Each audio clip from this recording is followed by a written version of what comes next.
கண்ணியத்திற்குரியவர்களுக்கு அஸ்ஸலாமு அலைக்கும் வரஹ்மத்துல்லாஹி வபரகாத்துஹு. நம்மை சுற்றி இருக்கக்கூடிய 3 நபர்களால் நமக்கு ஏற்படக்கூடிய 3 நன்மைகளை பற்றி இன்ஷால்லா பார்க்கலாம். நீங்கள் இரக்கமும் நற்குணமும் கொண்டவராக இருந்தால் உங்களை சுற்றியுள்ளவர்கள் 3 வகையாக இருப்பார்கள்.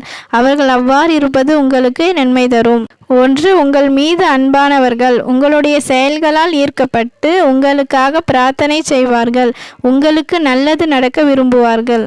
2. உங்களால் பயனடைபவர்கள், அவர்களுக்கு நீங்கள் கொடுப்பீர்கள், அதற்குரிய கூலியையும் பாராட்டையும் அடைவீர்கள். 3. உங்கள் மீது பொறாமை கொண்டவர்கள், அவர்களால் உங்கள் பாவங்கள் மன்னிக்கப்படுகின்றன, உங்களுடைய தகுதிகள் உயர்த்தப்படுகின்றன. அதாவது உங்கள் மீது ஒருத்தவங்க பொறாமைப்பட்டாங்கன்னா அந்த பொறாமையின் காரணமாக உங்களுடைய பாவங்கள் மன்னிக்கப்படுது. நல்லவர்களோடு இருக்கக்கூடிய பாக்கியத்தை அல்லாஹ் தஆலா உங்களுக்கும் எனக்கும் தந்தருள் புரிவானாக. ஆமீன். இந்த பதிவை நண்பர்களுக்கும் ஷேர் பண்ணுங்கள். அஸ்ஸலாம்.